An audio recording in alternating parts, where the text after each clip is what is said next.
Blood still dripped from trauma nurse Kara Bishop's scrubs when the violent pounding started at 2:13 a.m. Three armed cops filled her doorway, badges gleaming under flickering hallway lights. The lead officer, cold eyes, tight jaw, barked about noise complaints that didn't exist. But Kara recognized his face instantly. 6 years ago, in a classified military field hospital outside Kandahar, she'd logged evidence that should have ended his career. Now, he stood outside her Seattle apartment with a gun on his hip and lies on his tongue, and the exhausted combat medic he thought he could intimidate was about to become the witness who destroyed everything he'd built. Before we dive in, I need your help. Follow this story all the way to the end, smash that like button, and drop a comment telling me what city you're watching from so I can see just how far this story travels. Now let's get into it. Kara Bishop's hands wouldn't stop shaking. Not from fear, from pure adrenaline crash after 12 straight hours in the trauma bay at Cascade Memorial Hospital. She'd just finished compressions on a teenage overdose victim, 43 minutes of chest pumps before the attending finally called it. And now her muscles burned like she'd run a marathon through broken glass. The elevator ride up to her apartment felt like swimming through concrete. Third floor, end of the hall, same brown door she'd been coming home to for 8 months since moving to Seattle. Nothing special. Just cheap rent in a building that smelled like old curry and cigarette smoke that tenants pretended wasn't there. She fumbled her keys twice before getting the lock open. Inside, darkness swallowed her whole. Kara didn't bother turning on lights, just kicked off her sneakers, peeled off her blood-stained scrubs, and collapsed onto the couch in her sports bra and underwear. The fabric of the couch felt like sandpaper against her skin, but she was too exhausted to care. Her phone buzzed. Text from Danny, one of the ER residents. "You good?" That last code was rough. She typed back, "Yeah, just need sleep," but sleep wouldn't come. It never did after the bad shifts. Instead, Kara lay there staring at the water-stained ceiling, listening to the couple upstairs argue about money again. Same fight every week. Same threats to leave. Same cycle of screaming followed by makeup sex that shook the light fixtures. She thought about her own cycle. Military to civilian. Combat medic to trauma nurse. Classified operations to insurance paperwork. 6 years ago, she'd been treating blast injuries in field hospitals, where temperatures hit 120 degrees and mortar rounds landed close enough to rattle your teeth. Now she fought with insurance companies over CT scan approvals. The transition had been harder than anyone warned her about. Her phone buzzed again. Different number this time. Unknown. She ignored it. Then it rang. Kara groaned and checked the screen. Still unknown. Probably some spam call about her car's extended warranty. She hit decline and tossed the phone onto the coffee table. Silence returned. That's when the pounding started. Not knocking, pounding. Boom! Boom! Boom! Hard enough to rattle the hinges. Kara bolted upright, heart suddenly racing. "Open this door now!" Male voice, aggressive, authority dripping from every syllable. She grabbed her phone and checked the time, 2:13 a.m. "Police! Open the door or we're forcing entry!" Kara's combat training kicked in before her conscious mind caught up. She rolled off the couch, staying low, and grabbed the first thing within reach, a heavy medical textbook from her nursing school days. Not much of a weapon, but better than nothing. She crept toward the door, bare feet silent on the cheap laminate flooring. Through the peephole, she saw 3 figures in dark uniforms, Seattle PD patches visible on their shoulders. 2 younger cops flanked an older one in the center, the one doing all the shouting. The lead officer had his hand resting on his service weapon. "Ma'am, this is your final warning." Kara's mouth went dry. She hadn't made any noise. Hadn't had visitors in weeks. The apartment had been silent except for the couple upstairs. "What's this about?" she called through the door, keeping her voice steady. "Noise complaint. Open up." "I just got home. I haven't made any noise." "We received multiple calls about loud music and shouting. Now open this door." Kara's eyes narrowed. She'd been a combat medic attached to special operations teams. She knew when someone was lying, and this cop was lying. "Can I see your badge number?" The lead officer's face darkened. Even through the fisheye lens of the peephole, she saw his jaw clench. "You refusing to cooperate?" "I'm asking for your badge number. Mason Reeves, badge 4792. Now open this damn door before I add obstruction to your charges." Kara's blood turned to ice. Mason Reeves. That name. She knew that name. Her mind flashed back 6 years. Desert heat. Smell of diesel and antiseptic. The field hospital outside Kandahar where she'd worked as a medic attached to an intelligence unit. They treated everyone. Coalition forces, contractors, even detained persons when the situation required it. One night they'd brought in a detainee with injuries that didn't match the official report. Broken ribs, cigarette burns, signs of systematic abuse. Kara had documented everything in her medical logs, including the name of the contractor who delivered the prisoner, Mason Reeves. She'd filed a formal complaint through her chain of command. The investigation had disappeared within a week. Reeves had vanished from the base shortly after, and now he was standing outside her apartment door wearing a Seattle police uniform. "Ma'am." One of the younger officers spoke up, voice quieter. "Please just cooperate. We can sort this out." Kara didn't move. Her eyes tracked to the security camera mounted at the end of the hallway, red light blinking, recording. Reeves kept glancing at it, like he didn't want to be seen. That's when Kara realized this wasn't about a noise complaint at all. She backed away from the door slowly, moving toward her bedroom. Her hands found her phone. She opened the Emergency Contacts app, the one provided by Veterans Affairs for former service members with security clearances. She tapped the panic button, then she dialed 911. 911, what's your emergency? This is Kara Bishop, 2847 Westlake Avenue, apartment 3C. There are 3 police officers at my door claiming a noise complaint that I didn't make. Can you verify there's an active call at this address? Pause on the other end, keyboard clicking. "Ma'am, I'm showing no disturbance calls for your address tonight." Kara's pulse slowed, the combat calm settling over her like a familiar jacket. The lead officer identified himself as Mason Reeves, badge 4792. "Can you confirm he's on duty?" More clicking, longer pause. "Ma'am, stay on the line. I'm connecting you to a supervisor." Outside the door, Reeves kept pounding. "Last chance. Open up or we're coming in." The younger cop spoke again, lower this time. "Man, I don't know about this. She sounds calm. Maybe we should—" "Shut up and do your job," Reeves snapped. Kara pressed her ear against the door, phone still at her other ear.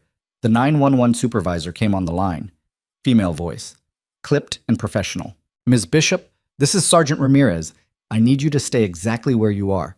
Do not open the door. Do you understand?" "Yes." "How many officers are outside?" 3? "Armed?" "Yes." "Okay, units are en route. Stay on the line with me." Kara heard something in the background of the call. Radio chatter, someone saying federal, an active investigation. Her apartment windows suddenly flooded with headlights. Bright, harsh, multiple vehicles. Kara moved to the window and looked down at the parking lot 3 floors below. 2 black SUVs screeched to a stop near the building entrance. No lights, no sirens, just tactical precision. Men poured out wearing plainclothes with raid vests, federal agents. She recognized the gear immediately.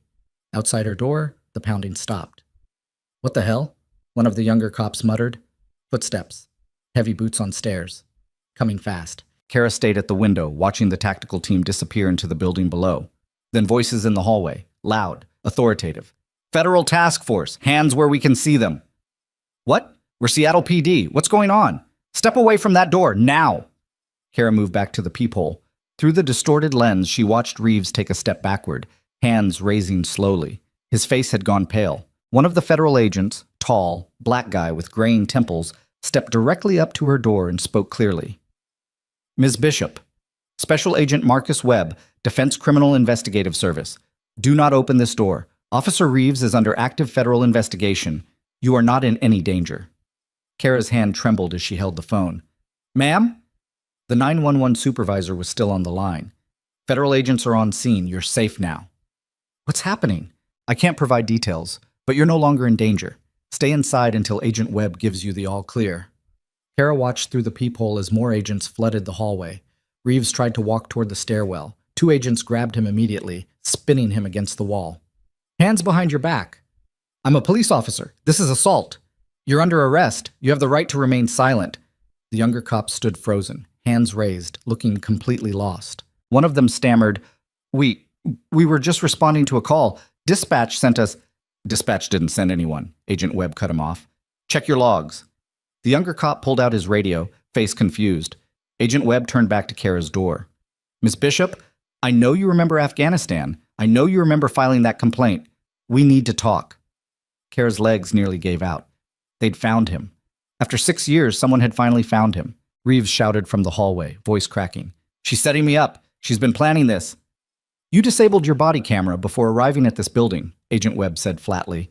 "Your 2 colleagues didn't. We have everything on video." Kara heard a phone buzzing. Reeves's phone. Agent Webb pulled it from Reeves's belt and glanced at the screen. His expression darkened. Jesus Christ, he muttered. Another agent stepped forward. What is it? Photos, videos, dozens of addresses, all women living alone.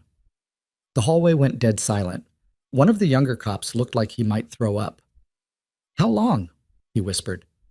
At least 3 years, Webb said. Maybe longer. Kara pressed her forehead against the door, bile rising in her throat. Reeves had been hunting, using police resources, police authority, a badge and a uniform to terrorize women who had no reason to question his legitimacy. And she'd almost been next. Doors started opening up and down the hallway. Neighbors peering out, phones recording. An older woman in a bathrobe gasped. Is that the officer who came by last month asking about the single women in the building? Agent Webb's head snapped toward her. When was this? 3 weeks ago. Said he was doing a safety check after some break-ins. Ma'am, I'm going to need you to come down to the federal building tomorrow and give a formal statement. More neighbors emerged. A college student. He knocked on my door 2 weeks ago saying someone reported me for suspicious activity. A young mother. He asked me if I lived alone. I told him my husband was military, deployed. He wrote down my apartment number. Agent Webb pulled out a notepad, writing furiously. Reeves slumped against the wall, cuffed now. His face had gone from pale to gray. You're done, Webb told him quietly. Every woman you targeted, every database search you ran, every badge you abused. We have it all. Reeves said nothing. One of the agents emerged from the stairwell holding evidence bags, found his personal vehicle, surveillance equipment, long-range camera, audio recording devices. Webb nodded slowly. Add unlawful surveillance to the charges. He turned back to Kara's door. Ms. Bishop, I'm going to need you to open up now. We need your statement. Kara's hand shook as she unlocked the deadbolt. The door swung open. Agent Webb stood there, credentials in hand, face grim but not unkind. Behind him, Reeves lifted his head, meeting Kara's eyes for the first time. She stared back. No fear, no trembling, just the cold, professional calm of someone who'd spent years treating wounded soldiers while bullets cracked overhead. You picked the wrong door, she said quietly. Reeves looked away first. Webb gestured toward her living room. Can we come in? Kara nodded, stepping aside. 3 agents entered, Webb and 2 others, one carrying a laptop, the other a recording device. I need to grab some clothes, Kara said, gesturing at her sports bra and underwear. Of course. Take your time. She disappeared into her bedroom, hands still shaking now that the adrenaline was crashing. She pulled on sweatpants and a tank top, then splashed cold water on her face from the bathroom sink. In the mirror, she looked exactly like she felt, exhausted, hollowed out, running on fumes and muscle memory. She'd spent 6 years trying to forget Afghanistan, and Afghanistan had just shown up at her door wearing a police uniform. When she returned to the living room, the agents had set up recording equipment on her coffee table. Webb sat on the couch, notepad balanced on his knee. Before we start, he said, I want you to know that your initial complaint from Afghanistan is what started this whole investigation. It took us 6 years to build the case, but we got him. Kara sat down slowly. How did you find him? After your complaint, Reeves disappeared from military contracting. We assumed he'd gone private sector, maybe overseas. But 2 years ago, a veteran filed a police brutality complaint in Tacoma. The investigating officer noticed similarities to an old military case, started pulling threads. One thread led to another. We discovered Reeves had gotten himself hired at 3 different police departments using fake references and sealed records. 3 departments? Seattle's the 3rd. He lasted 8 months here before we caught up. The other agent, a woman with red hair pulled back in a tight bun, opened her laptop. Ms. Bishop, we found your name in his phone under a watch list, along with 47 other women across Washington and Oregon. Kara's stomach dropped. 47. All veterans, all living alone, all with medical backgrounds. The pattern clicked into place. Reeves had been targeting women like her. Women trained to stay calm under pressure, women who wouldn't panic, women who might recognize him from his military contracting days and become witnesses. He'd been eliminating threats. How many did he... Kara couldn't finish the question. We don't know yet, Webb admitted, but we have evidence linking him to at least 12 home invasions over the past 3 years. The victims were too scared to report. He threatened them with arrest if they talked. Kara's hands clenched into fists. Webb leaned forward. Your 911 call tonight triggered an automatic alert in our system. We've had Reeves under surveillance for 3 weeks, waiting for him to make a move. Tonight, he did. And you just helped us catch him in the act. The other 2 cops? Clean. They thought they were responding to a legitimate call. Reeves fed them false information, told them dispatch had sent them. They had no idea. The red-haired agent pulled up a video file on her laptop. "We need you to watch this and confirm the timeline." She hit play. Body camera footage from one of the younger officers. Kara watched herself through the peephole, heard her own voice asking for badge numbers, saw Reeves's hand drift toward his weapon, watched him glance at the hallway camera repeatedly. Then she saw something she'd missed in the moment. Right before the federal agents arrived, Reeves had pulled out his phone and typed something. The camera caught it perfectly. A text message to an unknown number, target secured, ready for entry. Kara's blood ran cold. "He was signaling someone," Webb said. "We intercepted the message. The recipient was another former contractor from Afghanistan, currently under arrest in Portland." "They were working together?" "We believe there's a network. Former military contractors who've infiltrated law enforcement across the Pacific Northwest, using their badges to target, stalk, and assault women with no fear of consequences." The red-haired agent looked up from her laptop. "You just helped us break open the biggest law enforcement corruption case in Washington state history." Kara sat back, head spinning. She'd come home from a brutal shift just wanting to sleep. Now she was a federal witness in a multi-state criminal investigation. Webb closed his notepad. "I know this is overwhelming, but I need you to come down to the federal building tomorrow afternoon. We'll need a full statement, including everything you remember from Afghanistan." "Okay. And Ms. Bishop?" Webb's voice softened. "You did good tonight. You stayed calm. You trusted your instincts. You probably saved lives." Kara didn't feel like a hero. She felt like someone who'd almost become a statistic. The agents packed up their equipment and filed out, leaving business cards and instructions on her coffee table. Webb paused at the door. "Get some sleep if you can. Tomorrow's going to be a long day." Then they were gone. Kara sat alone in her apartment as dawn light started filtering through the windows. Her phone buzzed. Text from Danny again. "Holy shit! Just saw the news. That was your building?" Kara looked at her phone, then at the door, then at her hand still trembling in her lap. She typed back, "Yeah, I'm okay." But she wasn't sure if that was true. She walked to the door and looked through the peephole one more time. Empty hallway. Crime scene tape stretched across the floor where Reeves had stood. Kara locked the deadbolt, then the chain, then dragged her couch in front of the door. Only then did she let herself cry. Not from fear. From rage. Pure burning rage at a system that had let Mason Reeves operate for 6 years. That had buried her complaint. That had allowed him to get a badge and a gun and the authority to terrorize women who had every reason to trust him. She cried until her throat hurt and her eyes burned. Then she stood up, wiped her face, and walked to her bedroom. On her nightstand sat a photo from her Afghanistan deployment, her old medical unit. 15 soldiers smiling in desert camouflage, exhausted but alive. She'd saved lives then. Maybe she'd just saved more now. Kara climbed into bed fully clothed and closed her eyes. Sleep finally came. But in her dreams, she heard the pounding again. Boom, boom, boom.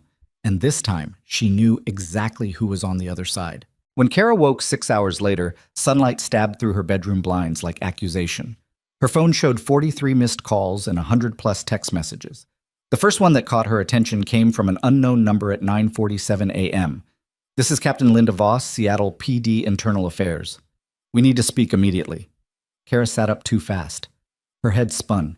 She'd gotten maybe 4 hours of actual sleep between the nightmares. Another text followed seconds later. "Federal Building, noon. Agent Webb is waiting." She checked the time. 10:38 a.m.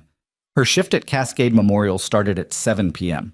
That gave her 8 hours to become a federal witness, give testimony about events she'd spent 6 years trying to forget, and somehow not fall apart before she had to go back and save lives. The shower ran cold before the hot water kicked in. Kara stood under the spray, letting it beat against her shoulders while her mind cataloged everything that needed to happen next. Statement, documentation, lawyers probably, media definitely, if last night's scene in her hallway meant anything. She dressed in jeans and a plain black sweater. Nothing that screamed veteran or nurse or victim. Just civilian clothes for a civilian problem that had turned federal overnight. When she stepped into the hallway, crime scene tape still blocked off the area where Reeves had stood. A maintenance guy was replacing the security camera housing. He glanced at her, did a double take, then looked away fast like she carried some contagious shame. Kara took the stairs instead of waiting for the elevator. Outside, Seattle's gray morning pressed down like wet concrete. News vans lined Westlake Avenue. Reporters clustered near the building entrance, talking into cameras, gesturing at the third-floor windows. One spotted her immediately. That's her! Miss Bishop!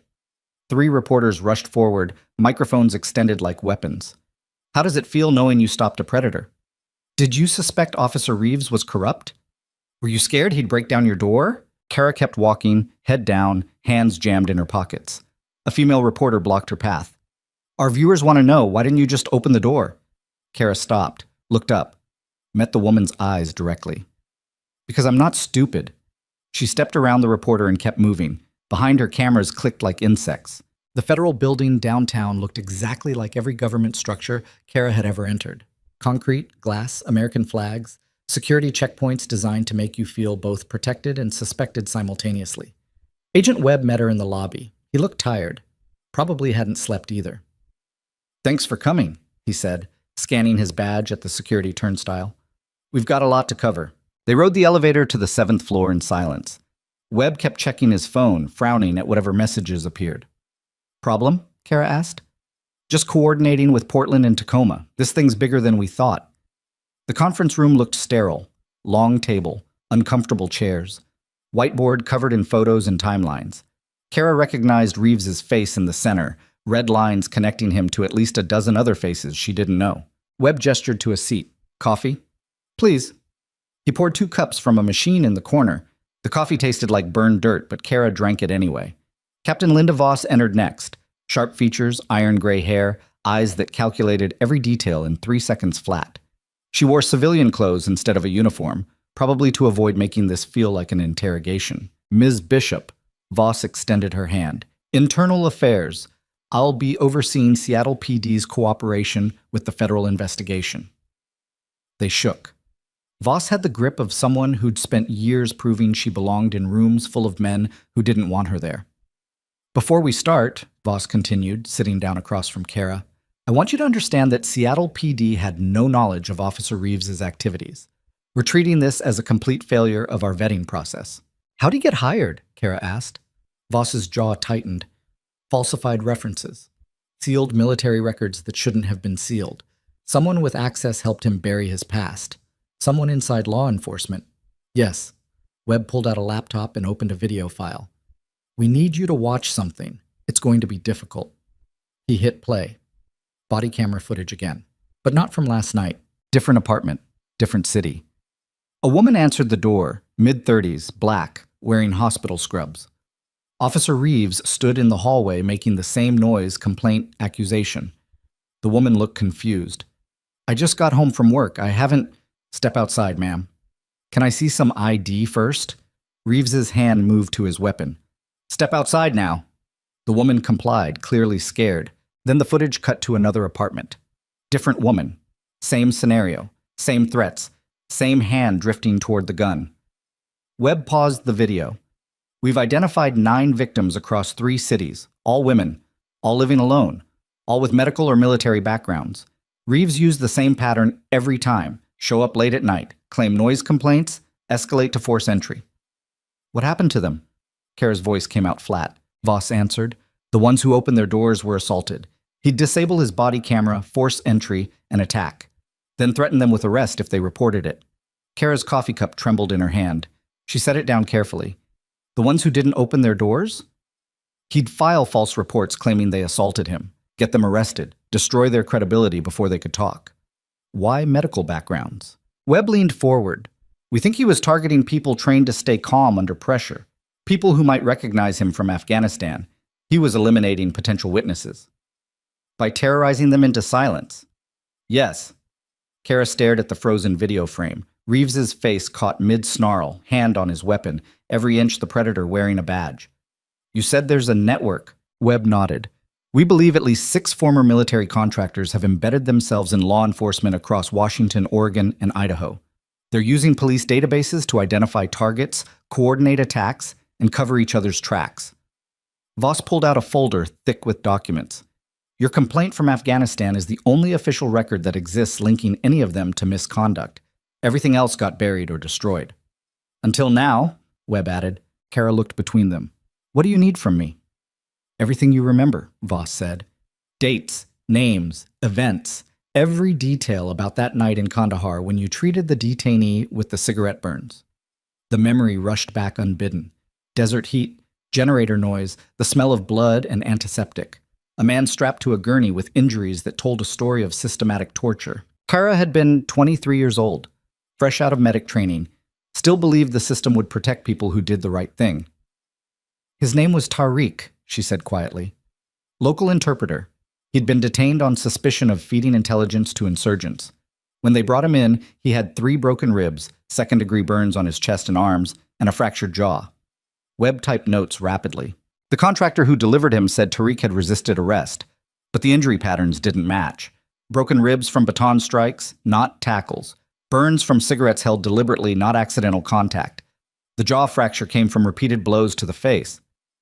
Did you document this in your medical report? Voss asked. Every detail, photos, measurements, timeline, I logged everything according to protocol. And then, I filed a formal complaint through my commanding officer, Major Patterson. He said he'd forward it up the chain. 2 days later, Reeves disappeared from the base. A week after that, I got pulled into a meeting with JAG lawyers who told me the complaint had been withdrawn due to insufficient evidence. Who withdrew it? They never said, just told me the matter was closed and I should focus on my duties. Webb's expression darkened. Major Patterson retired 8 months after your deployment ended, moved to Boise, bought a house worth 3 times his pension salary. The implication hung heavy in the air. Kara felt something cold settle in her chest. He was paid off. We're investigating, Voss said carefully. But yes, that's our working theory. A knock at the conference room door interrupted them. Another agent poked his head in. Younger guy, nervous energy radiating off him like heat. Webb, Portland just called. They found another victim. She's willing to talk. Webb stood immediately. How recent? 3 weeks ago. She's a paramedic. Reeves showed up at her apartment claiming she'd been reported for domestic disturbance. Kara's stomach clenched. 3 weeks ago. Right around the time neighbors reported Reeves asking about single women in her building. Webb looked at Kara. We need to take this. Can you wait here? Yeah. He and the younger agent disappeared into the hallway, voices fading. Voss stayed behind, studying Kara with calculating eyes. You handled yourself well last night, she said after a moment. Most people panic when cops show up aggressive like that. I'm not most people. Clearly. Voss sipped her coffee. How long were you in Afghanistan? 14 months? See combat? Some. Some was doing a lot of heavy lifting there. Kara had worked field hospitals that came under mortar fire regularly, had treated soldiers with limbs blown off by IEDs, had held pressure on neck wounds while helicopters circled overhead looking for landing zones. Voss seemed to read between the lines. You ever think about going back? To Afghanistan? To the military? Kara laughed without humor. They made it pretty clear they didn't want people who filed complaints. That was 6 years ago. Different administration now, different priorities. Doesn't matter. I'm done with that world. Voss nodded slowly. Shame. We could use more people like you. Before Kara could respond, her phone buzzed. Text from Danny. Where are you? Hospital's going crazy. News crews everywhere asking about you. She typed back. Federal building, giving statement. I'll be there for my shift. Danny. Director wants to talk to you first. Says it's urgent. Kara closed her eyes.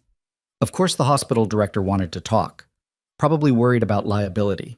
About media coverage. About whether having a federal witness on staff would create problems. She showed the text to Voss. You need to go? Voss asked. Not yet. Want to finish this first. Voss's expression softened slightly. For what it's worth, you didn't do anything wrong. Not last night, not in Afghanistan. You followed protocol, filed the right reports. The system failed you, not the other way around. Doesn't feel that way. It never does. Webb returned 20 minutes later with a legal pad covered in fresh notes. He looked grim. Portland victim confirms the same pattern, he said, sitting back down. Reeves showed up at 2 a.m., claimed noise complaint, threatened forced entry. She opened the door because he was wearing a police uniform, and she didn't know she could refuse. What happened? Kara asked, though she already knew the answer. He assaulted her. Told her if she reported it, he'd arrest her for attacking an officer. She believed him. Stayed silent for 3 weeks until she saw the news this morning about your case. Kara's hands clenched into fists under the table. Webb continued. We're expecting more victims to come forward now that the story's breaking. Could be dozens. Maybe more. Jesus. Yeah, Webb rubbed his face tiredly. We need you to testify. Grand jury first, then trial if it goes that far. When? Grand jury's in 2 weeks. Trial probably 6 months out, depending on how fast his lawyers try to stall. Kara nodded. 6 months of reliving last night. 6 months of being the federal witness who brought down a cop. 6 months of reporters camped outside her apartment. I'll do it, she said. Voss pulled out another document. You should know, Reeves's attorney is already claiming entrapment. Says you're a disgruntled veteran with a grudge who set him up. That's insane. Doesn't matter if it's insane. Matters if a jury believes it. Voss slid the document across the table. His lawyer's name Marcus Drucker. Used to be a prosecutor. Now he specializes in defending cops accused of misconduct. Very good at his job. Kara scanned the document. A preliminary defense filing claiming Reeves had been responding to a legitimate dispatch call and that Kara's refusal to cooperate constituted obstruction. This is all lies. Yep. Webb leaned back in his chair. But Drucker will argue that you had motive to frame Reeves because of your prior complaint. He'll paint you as unstable, a troubled veteran who couldn't adjust to civilian life, someone with an axe to grind against law enforcement. Let him try. Voss raised an eyebrow. You sure about that? These defense attorneys are brutal. They'll dig into every aspect of your life, medical history, employment records, relationships, everything. I don't care. He almost broke into my apartment. He terrorized other women. He needs to be in prison. Something shifted in Voss's expression. Respect, maybe, or recognition of someone who understood exactly what fighting back would cost. Okay, Sam, she said. Then we prep you for testimony. Full deposition tomorrow. Media training next week. And you need to hire a lawyer. I thought the federal prosecutors, they'll prosecute Reeves, but you need someone representing your interests specifically. Trust me on this. Webb pulled out a business card. Ellen Nakamura, defense attorney turned victim advocate. She specializes in cases like yours. I'll have her call you tonight. Kara took the card, studying the embossed lettering. One more name, one more piece of machinery grinding into motion around her. Anything else? Yeah. Webb's expression turned serious. You're going to get threats. Anonymous calls, emails, social media harassment. Cops have friends. Reeves has friends. They're going to come after you. I can handle it. Can you? Voss asked bluntly. Because we've seen witnesses crack under the pressure, start drinking, stop sleeping, have breakdowns. You need support systems in place. I've got people. Do you? Voss leaned forward. Because from what I've seen, you're pretty isolated. No family in Seattle. No romantic partner. Your closest relationship is with a resident at work who texts you about codes. Kara felt her face flush. You've been investigating me? We investigate everyone involved in federal cases. It's not personal. Feels personal. It's not. Voss's voice stayed level. But if you're going to be our star witness, we need to know you can withstand scrutiny. Defense attorneys will exploit any weakness. So will dirty cops trying to intimidate you into silence. I said I can handle it. We'll see. The dismissal in Voss's tone made Kara's jaw clench, but she swallowed the anger. Getting defensive would only prove Voss's point. Webb stood, signaling the meeting's end. We'll be in touch about the deposition. Meantime, keep your head down. Don't talk to reporters. Don't post anything on social media. And if anyone approaches you claiming to be law enforcement, verify their credentials before engaging.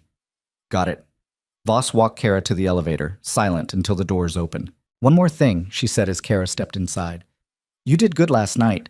Not everyone would have kept their cool with 3 cops pounding on their door at 2 a.m. That's worth something. The doors closed before Kara could respond. The ride down felt longer than the ride up. Outside, the news vans had multiplied. At least a dozen now, satellite dishes extended like metal flowers seeking sun. Reporters spotted her immediately. Ms. Bishop, did you know Officer Reeves before last night? Are you filing a civil lawsuit? What do you want to say to other victims? Kara pushed through the crowd without answering, focusing on the parking garage entrance 50 feet ahead. A male reporter grabbed her arm. Just one question. Kara spun, yanking her arm free. Don't touch me. The reporter stepped back, hands raised. Sorry, No means no, even for reporters. Cameras clicked frantically. Someone laughed. The reporter's face went red. Kara kept walking.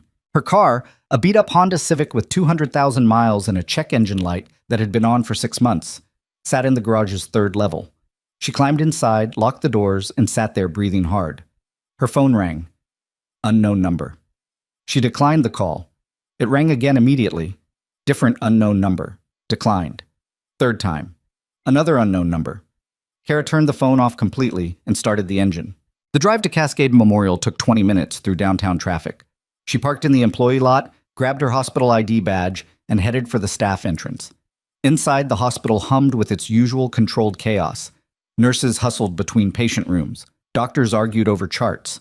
An overhead page called for a code blue on the 4th floor. Normal.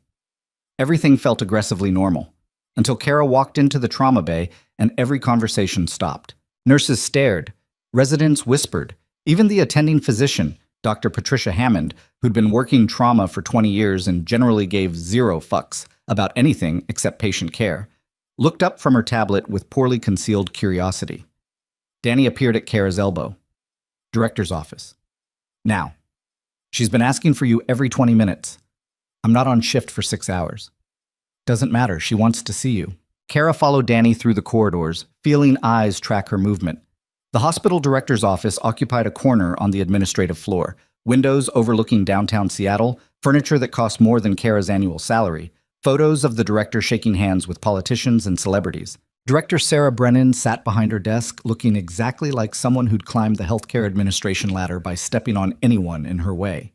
Mid-50s, perfect blonde hair, suit that probably cost $3,000. Ms. Bishop? Brennan's voice carried no warmth. Please sit. Kara sat. Brennan folded her hands on the desk. I'm sure you understand why we need to have this conversation. Not really. The media attention surrounding last night's incident has created complications for this hospital. We're receiving calls from patients asking if their nurse might be involved in criminal investigations. Board members are concerned about liability. I'm the victim, not the criminal. Nevertheless, your presence here has become disruptive. Kara felt ice flood her veins. Are you firing me?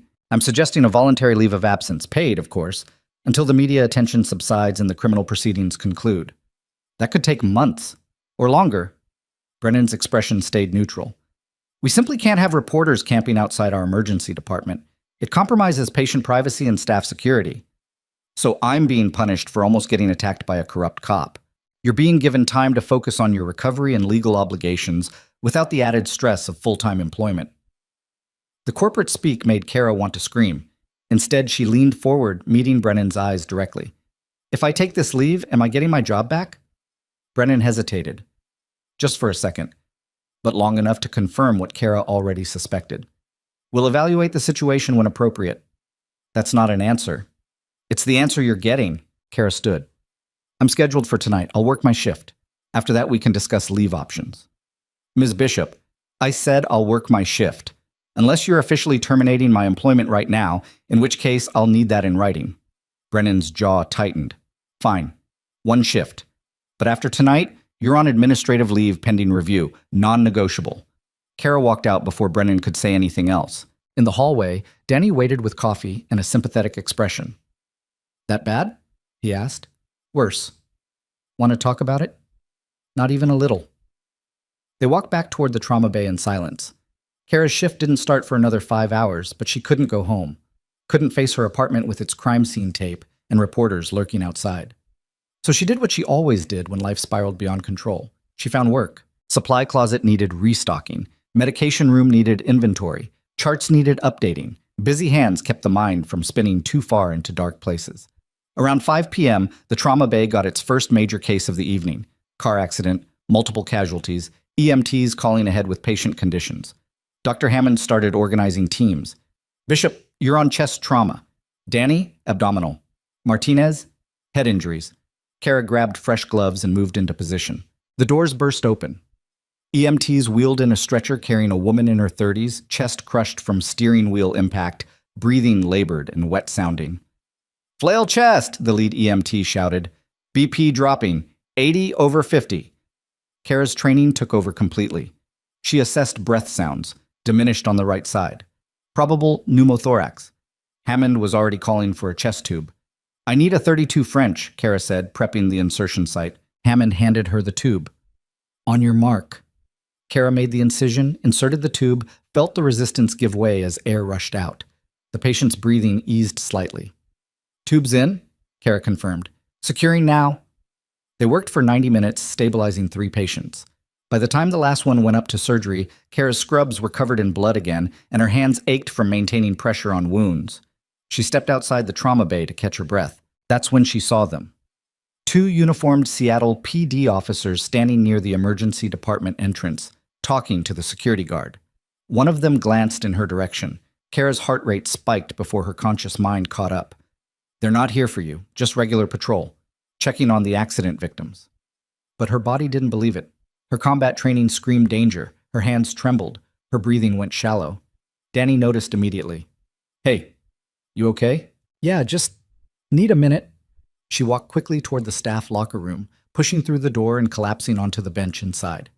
The panic attack hit like a freight train. Vision narrowing, heart hammering, lungs refusing to pull enough air. She'd had these before, after Afghanistan, after particularly bad trauma shifts, but never this intense. Kara forced herself to breathe slowly. Count to 4 inhaling, hold, count to 4 exhaling. It took 10 minutes before the shaking stopped. When she finally emerged, Danny was waiting outside with water and granola bars. Panic attack? He asked quietly. How'd you know? My sister's a veteran. She gets them too. He handed her the water. You should go home. Can't. Brennan will use it against me. Kara, you just had a panic attack after saving 3 lives. Nobody's going to blame you for leaving early. They will. Trust me. She finished her shift. 8 more hours of trauma care, medication administration, and patient assessments. By the time 7 a.m. rolled around, she could barely stand. But she'd done it, completed her shift without breaking down, without giving Brennan ammunition. The employee lot was empty when Kara finally made it outside. Dawn light painted Seattle's skyline in shades of orange and gray. Her phone, turned back on during shift change, showed 87 missed calls. Most were from unknown numbers, but 3 were from Agent Webb. She called him back. Bishop, he answered immediately. Where have you been? Working. What's wrong? We've got a problem. Reeves made bail 2 hours ago. Kara stopped walking. What? Judge set it at $500,000. His attorney posted bond immediately. Cash. Reeves is out pending trial. How is that possible? You said he was a flight risk. We argued that. Judge didn't care. Said federal charges weren't enough to deny bail without additional evidence of immediate danger. He threatened to break into my apartment. I know. We're appealing. But right now, he's free. Kara's legs nearly gave out. She leaned against her car for support. Does he know where I live? Yes. Which is why I'm calling. You need protection. We can arrange a safe house. No.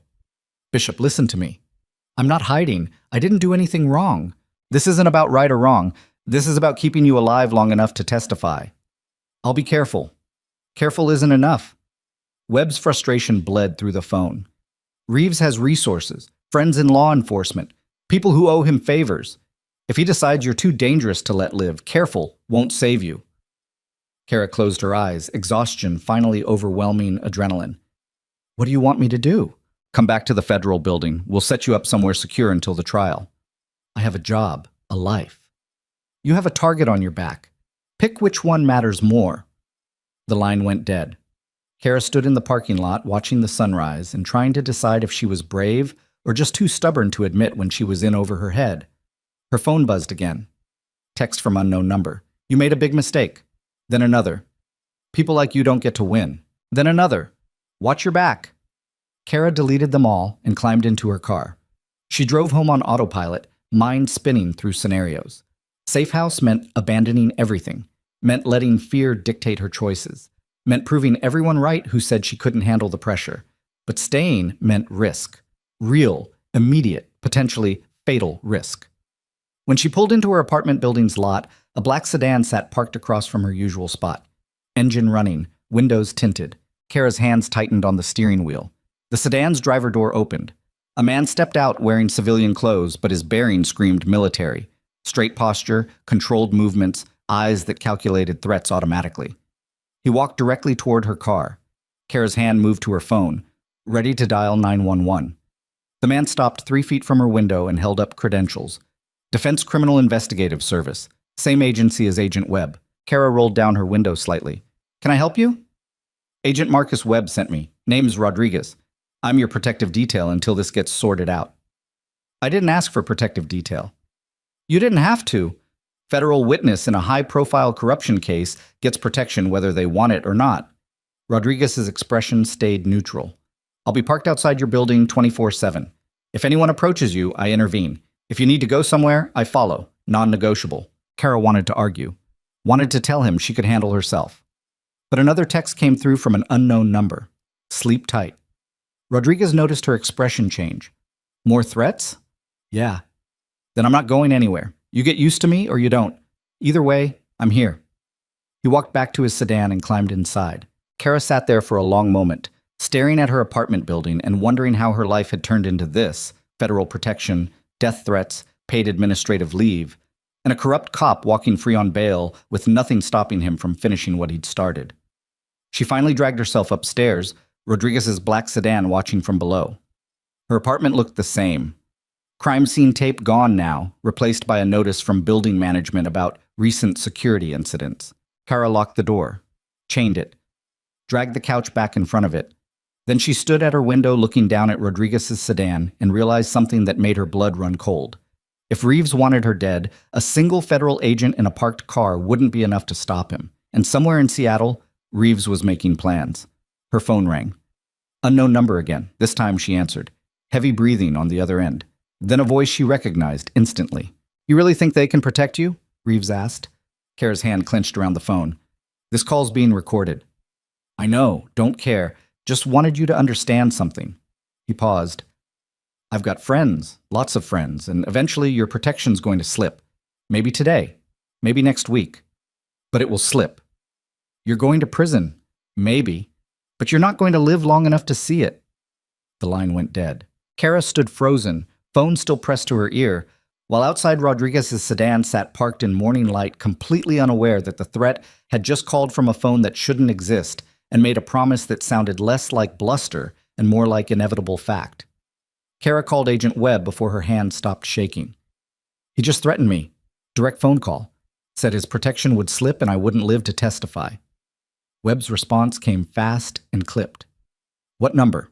She read it off. Burner phone. He's smarter than that. Probably already destroyed it. Silence. Then, pack a bag. Rodriguez is bringing you in now. I'm not running. This isn't negotiable anymore, Bishop. He made a direct threat. That changes everything. Let him come. Kara's voice came out harder than she intended. I want him to violate his bail conditions. Give you another charge to stack on. You want to be bait? I want this over. Webb exhaled slowly. That's not how this works. We don't use federal witnesses as bait. Ever. Then what's the plan?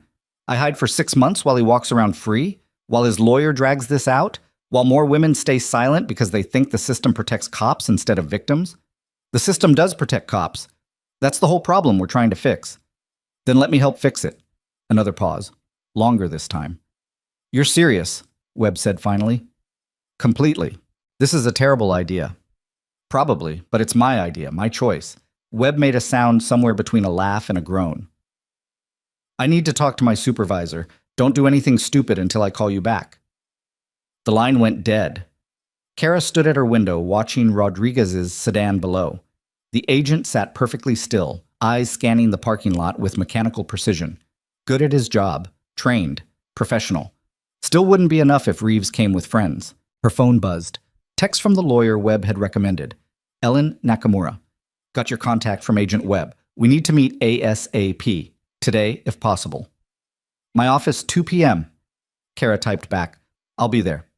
She needed coffee but couldn't bring herself to go downstairs and face potential reporters or neighbors with questions. Instead, she made instant coffee with tap water heated in the microwave. It tasted like burnt plastic, but the caffeine hit her system like a small miracle. The apartment felt smaller than usual. Walls pressing in. Every shadow suddenly suspicious. She'd spent 14 months in Afghanistan treating casualties while mortars fell close enough to feel the percussion in her chest. But this felt different. This felt personal. Someone knocked on her door. Kara froze, coffee cup halfway to her mouth. 3 soft knocks. Not aggressive. Almost tentative. She moved to the peephole. Rodriguez stood in his hallway holding a paper bag and 2 coffees from the cafe down the street. Kara unchained the door and opened it slightly. Peace offering, Rodriguez said, holding up the bag. Figured you hadn't eaten. She let him in. Rodriguez scanned the apartment with quick efficiency, checking corners, noting sightlines, cataloging exits. Combat veteran. Definitely. You were military, Kara said. Marines, 3 deployments, Iraq and Afghanistan. He set the coffee and food on her counter. Webb called, said you might try something heroic and stupid. He's sending backup. I don't need backup to live in my own apartment. You do now. Rodriguez pulled out his phone and showed her a photo. Recognize this vehicle? Dark blue pickup truck. Washington plates. Parked 3 blocks from her building. No. Registered to Travis Holcomb. Former military contractor. Worked with Reeves in Afghanistan. Currently employed as a security consultant in Tacoma. Rodriguez swiped to another photo. That's him. White guy, early 40s, buzz cut, cold eyes. He's been circling your block every 2 hours since 6 a.m. Hasn't stopped. Hasn't approached. Just watching. Kara's stomach dropped. Webb know about this? That's why I'm here instead of in my car. Holcomb sees me sitting outside. He knows you're protected. Better if he thinks you're alone. So I'm bait anyway. Rodriguez's expression didn't change. You're a witness under federal protection who happens to have excellent security that the suspects don't know about yet. There's a difference. Sounds like bait with extra steps. It's strategic positioning. Kara sipped the coffee. Actual good coffee, not instant swill. How many of you are there? Can't tell you that. Why not? Because if you get grabbed and questioned, you can't reveal operational details you don't know. The casual way he said, if you get grabbed, made Kara's hands tremble again. She set the coffee down before she spilled it. Rodriguez noticed. You handled yourself well the other night. Most civilians panic when cops show up aggressive. You stayed calm, made good decisions. I'm not most civilians. I know, read your file. Combat medic attached to Army intelligence units. Multiple commendations. Treated casualties under fire. He paused. That's not easy work. Neither is this. No, but you already knew that when you filed the complaint 6 years ago. Kara looked at him sharply. How much of my file did you read? All of it. Standard procedure for protective details. Need to understand who I'm protecting and what threats they face. Rodriguez leaned against her counter. For what it's worth, you did the right thing back then, and you're doing the right thing now. Doesn't feel that way. It never does. That's what Captain Voss had said too. Maybe it was something they taught in federal training, comforting words for witnesses who'd just realized their lives would never be normal again. Rodriguez's phone buzzed. He checked it, expression tightening. Holcomb just made another pass, 4th one this hour. He's getting impatient. Good, let him get sloppy. Or desperate. Desperate's worse. Rodriguez moved toward the door. I'm setting up in the apartment across the hall. Building managers letting us use it as a staging area. You need anything? Knock 3 times fast. Otherwise, keep your door locked and stay away from windows. He left before Kara could argue. She stood alone in her apartment, feeling like a chess piece someone else was moving around the board. Except chess pieces didn't bleed when they got captured. The meeting with Ellen Nakamura was scheduled for 2 p.m. That gave Kara 4 hours to shower, change, and pretend she wasn't falling apart at the seams. She managed the first 2.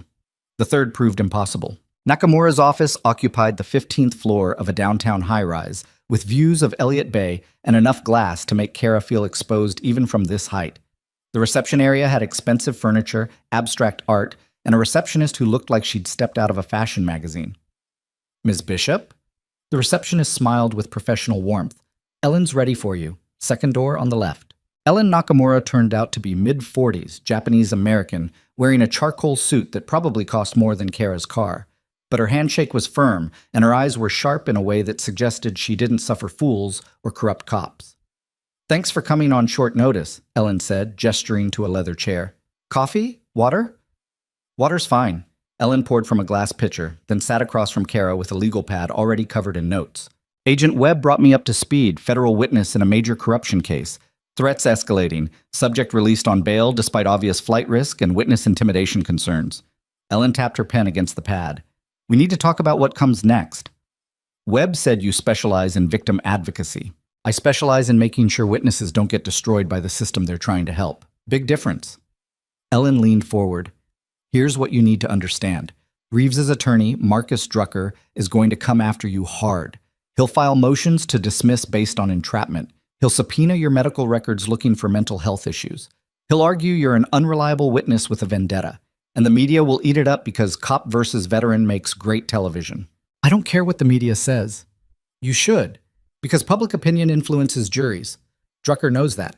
He'll leak selective details to friendly reporters, plant stories about your military service, suggest you have PTSD, make you look unstable. Kara's jaw clenched. I don't have PTSD. Do you have panic attacks? The question landed like a punch. Ellen's expression softened. I'm not attacking you. I'm preparing you for what Drucker will do. He'll find out about the panic attack you had at the hospital yesterday. Hospital security footage probably captured it. He'll argue it proves you're emotionally compromised and unreliable. That's not fair, no, but it's legal and effective. Ellen set down her pen. So here's what we do. We get ahead of it. I'll file a motion in limine to exclude any evidence of your mental health history as irrelevant to the facts of the case. We'll argue that Reeves's actions would cause anyone to experience trauma responses. We control the narrative before Drucker can weaponize it. Kara nodded slowly. Okay.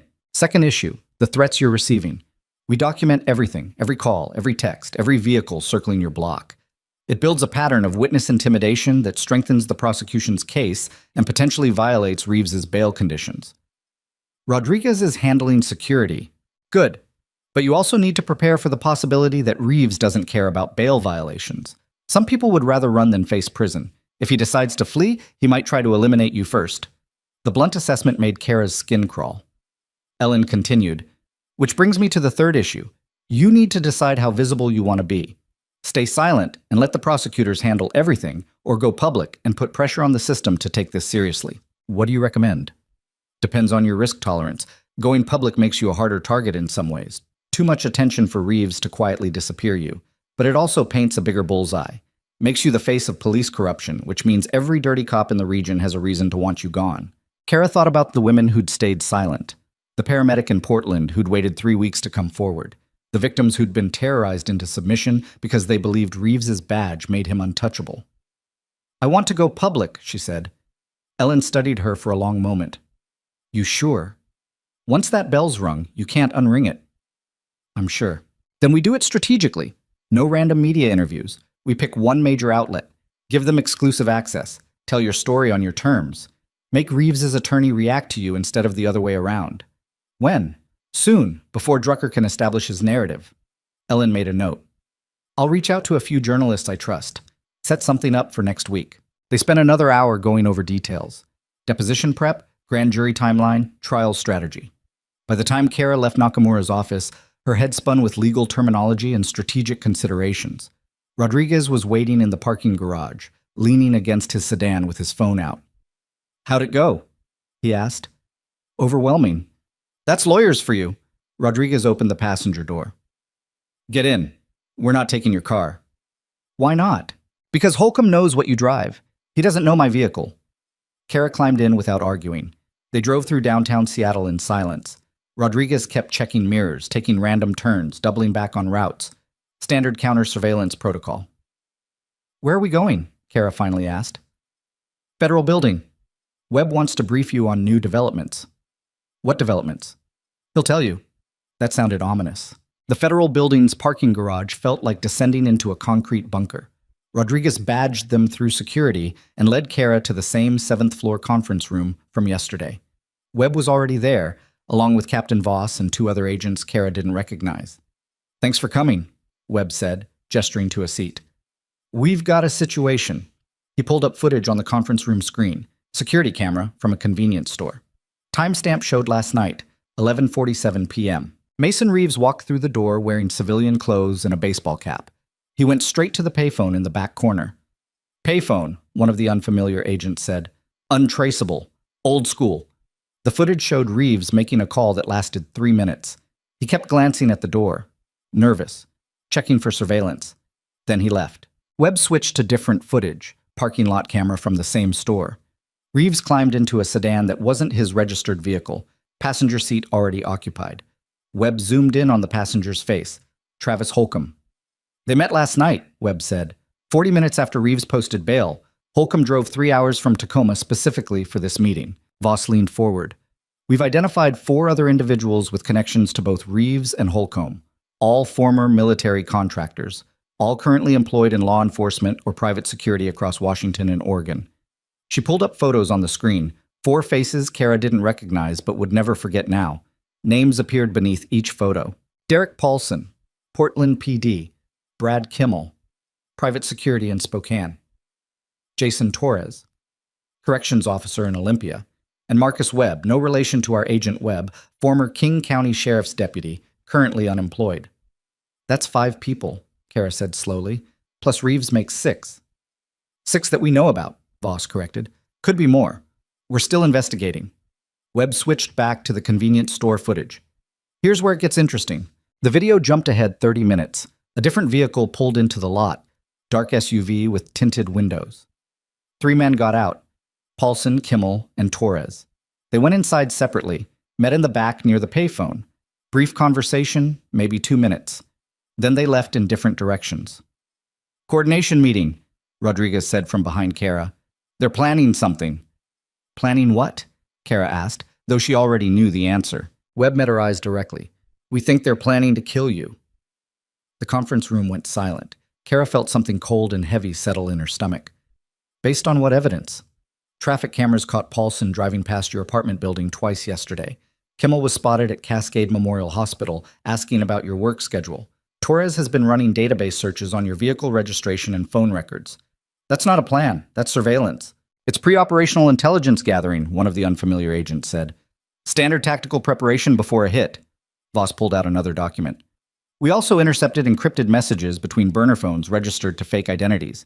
The encryption's military grade, but NSA cracked it this morning. Messages reference the nurse problem and permanent solutions. Kara's hands clenched under the table. Show me. Voss slid printouts across to her. Nurses talking. Needs to stop. Federal protection. Minimum 2 agents. Building has cameras. Witnesses are easier to eliminate than prosecute. When? Soon. Before grand jury. The messages had timestamps. The most recent was from 3 hours ago. Kara looked up. Grand jury's in 2 weeks. Which gives them a narrow window, Webb said. They'll move fast. Probably within the next 72 hours. So what's the plan? We move you to a federal safe house, tonight. Full protective custody until the trial concludes. For 6 months? However long it takes. Kara shook her head. No. Bishop, I said no. I'm not hiding for half a year while these guys walk around free making plans. That's not how this ends, Voss spoke up. Then how do you want it to end? Because right now, you're one woman against 6 trained operators who've already demonstrated willingness to abuse power and eliminate threats. The odds aren't in your favor. So improve the odds. How? Kara looked at each face around the table. Federal agents, police internal affairs, protective detail. People whose job was following rules and building cases through proper channels. You want to catch them planning a murder? Kara said slowly. But planning isn't the same as attempting. Conspiracy charges are harder to prove than attempted murder. Easier for lawyers to create reasonable doubt. Webb's expression shifted. What are you suggesting? Let them come. Absolutely not. Why not? You've got protective detail. You've got surveillance. You've got resources. Use me to draw them out. Catch them in the act. Get them all on camera, attempting to kill a federal witness. That's not conspiracy. That's attempted murder. Multiple counts. Stack so many charges they can't bail out. Rodriguez stepped forward. That's using you as bait. Webb already said we don't do that. You do it all the time with undercover operations. Those are trained agents. You're a civilian. I'm a combat medic who's been under fire. I can handle myself. Voss exchanged glances with Webb. She's not wrong about the evidence quality. Catching them in the act would be devastating to their defense. It would also be incredibly dangerous, Webb countered. One mistake and we've got a dead witness instead of a prosecution. So don't make mistakes. The room fell silent again. Finally, Webb rubbed his face tiredly. I need to run this up the chain. This is way above my authorization level. How long? Few hours. Maybe less. He looked at Kara directly. You understand what you're volunteering for? These guys are professionals, former special forces, trained killers. If something goes wrong, I know. No, I don't think you do. Because if something goes wrong, you don't just lose this case. You lose your life. And 6 corrupt cops walk away free because the witness is dead and can't testify. Then make sure nothing goes wrong. Webb stared at her for a long moment, then turned to Voss. Get me a secure line to the regional director now. While Voss made calls, Rodriguez pulled Kara aside. You sure about this? He asked quietly. No, but I'm tired of being scared, tired of running, tired of watching bad people win because good people are too afraid to fight back. Bravery and stupidity look real similar sometimes. Yeah, usually figure out which one it was after the fact. Rodriguez almost smiled. Fair enough. Webb returned 20 minutes later looking grim. Regional director approved it, conditionally. We set it up as a controlled operation with overwhelming force backup. First sign of trouble, we move in. You follow every instruction exactly. No improvising, no heroics. Understood? Understood. Good. Because if you get yourself killed, I'm the one who has to explain it to Congress. They spent the next 3 hours planning. Webb sketched apartment layouts. Rodriguez detailed tactical positions. Other agents discussed communication protocols and intervention triggers. Kara sat in the middle of it all, feeling like she'd just volunteered to jump out of a plane without checking if the parachute worked. Around 7 p.m., her phone buzzed. Text from Danny. You okay? Haven't heard from you since yesterday. She typed back, yeah, just dealing with legal stuff. I'm fine. Danny. Brennan's asking about you. Wants to know when you're coming back. Kara. Tell her I'm on administrative leave like she demanded. Danny. She's worried you're going to sue the hospital. Kara. Maybe I should. She put the phone away before Danny could respond. Webb wrapped up the planning session around 8 p.m. Okay, here's the timeline. Tonight you go back to your apartment. Act normal. Rodriguez maintains external surveillance. We've got 3 additional teams positioned within 2-block radius. Eyes on every approach vector. When do we expect them to move? Kara asked. Unknown. Could be tonight. Could be tomorrow. Could be 3 days from now. We wait. For how long? As long as it takes. Rodriguez drove Kara back to her apartment building after dark. The parking lot looked normal. Residents coming home from work, someone walking a dog, the couple from upstairs arguing again. Remember, Rodriguez said before she got out, 3 fast knocks if you need help. Otherwise, maintain normal routine. Don't acknowledge surveillance. Don't act suspicious. Got it. Got. Kara climbed the stairs to her floor. The hallway lights flickered the way they always did. Someone's TV blared through thin walls. Normal. Everything aggressively normal. Inside her apartment, she locked the door and stood in the darkness for a long moment. Then she pulled out her phone and recorded a video message. My name is Kara Bishop. I'm a trauma nurse at Cascade Memorial Hospital in Seattle and a former Army combat medic. If you're watching this, something's happened to me, but I need you to know something first. She took a breath. 3 nights ago, a Seattle police officer named Mason Reeves tried to force his way into my apartment using a fake noise complaint as justification. What he didn't know was that I'd filed a complaint against him 6 years ago in Afghanistan for detainee abuse. He thought I'd forgotten. Thought I'd moved on. Thought he could intimidate me into Sant like he'd done to dozens of other women. Kara's voice steadied. He was wrong. And if you're watching this video, it means he and his friends tried to kill me rather than face justice. But here's what I want you to remember. They didn't win. Because this video exists. Because evidence exists. Because witnesses exist. And because eventually, the truth always comes out. She stopped recording and uploaded it to a cloud server with instructions to send it to Ellen Nakamura, Agent Webb, and 3 major news outlets if she didn't log in within 24 hours. Insurance policy. Then Kara made coffee, turned on the TV to a random news channel, and waited. Midnight came and went. Nothing happened. 1 a.m., still nothing. Her phone buzzed at 2:13 a.m., exactly the same time Reeves had shown up 3 nights ago. Text from Rodriguez. Movement, dark sedan, 3 occupants, circling your block. Kara's heart rate kicked up. She moved away from the windows, staying in shadows. Another text, second vehicle, SUV, parking 2 blocks west, 4 occupants exiting. Then, third vehicle, they're staging. Kara texted back. How many total? Rodriguez. Minimum 7. Maybe more. This is bigger than we thought. Backup's moving into position now. Her hands trembled as she typed. What do I do? Rodriguez. Nothing. Stay inside. Let them come to you. We've got you covered. Kara set the phone down and picked up the heaviest object within reach, her old medical textbook from nursing school.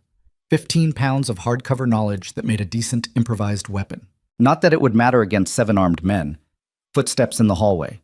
Heavy boots. Multiple people moving in tactical formation. Kara's combat training screamed at her. Find cover, establish lines of sight, identify escape routes. But there was nowhere to go. 3rd floor. No balcony. Windows led to a 3-story drop onto concrete. She was trapped. The footsteps stopped outside her door. Someone whispered, "She's alone. Surveillance is external only." Another voice. Breach and clear. 90 seconds. In and out. Kara's phone buzzed. Rodriguez. Federal agents moving now. Hold on. Then the first impact hit her door. Not a knock. A ram. Police breaching tool slamming into the lock with enough force to crack the frame. The door held. Barely. Second impact. Wood splintered. Kara backed toward her bedroom, medical textbook clutched in both hands. Third impact. The lock gave way. The door exploded inward. 3 men rushed through wearing tactical gear and balaclavas. No police markings. No identification, just black clothing and weapons. The first one spotted her, raised a suppressed pistol. Federal agents, drop your weapons! The shout came from the hallway. Rodriguez's voice. The 3 intruders spun toward the door. Gunfire erupted. Suppressed pistols against unsuppressed federal weapons. The noise was deafening in the confined space. Kara dropped flat behind her couch as rounds punched through drywall above her head. More federal agents poured into the hallway. Flashbangs detonated. Someone screamed, "On the ground! Now! Federal agents, drop your weapons or we will fire!" The gunfight lasted maybe 15 seconds. Felt like hours. When silence finally fell, Kara looked up cautiously. 2 intruders lay face down on her apartment floor, hands zip-tied behind their backs. The third had made it to the hallway before getting tackled by agents. Rodriguez appeared in her doorway, weapon drawn, eyes scanning for additional threats. "You hit?" he asked. "No. Stay down. We're not clear yet." More gunfire outside. Distant. Multiple weapons. Rodriguez's radio crackled. Second team engaged. West stairwell. 4 suspects in custody. 1 fled on foot. Units in pursuit. Then, third team engaged. Parking garage. 2 suspects down. Medical needed. The radio traffic continued for another 10 minutes. Reports of suspects detained, weapons seized, vehicles searched. When it finally stopped, Webb came through Kara's destroyed doorway, looking like he'd aged 10 years in 10 minutes. "You okay?" he asked. Kara nodded, not trusting her voice. "We got 7, 3 here, 4 in the garage.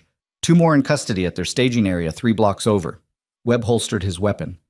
"And every single interaction is on camera, body cams, building security, surveillance teams, all of it." "Who were they?" "Won't know for sure until we process them, but I'm guessing Reeves's whole network." Captain Voss pushed past Webb, surveying the damage. "This is going to be a nightmare to explain." "Worth it," Webb said. "We just caught 7 former military contractors attempting to murder a federal witness. This case just became bulletproof." Rodriguez helped Kara to her feet. "You did good. Stayed calm. Followed instructions." Kara looked at her destroyed apartment, bullet holes in the walls, door hanging off its hinges, 3 armed men being dragged out in zip ties.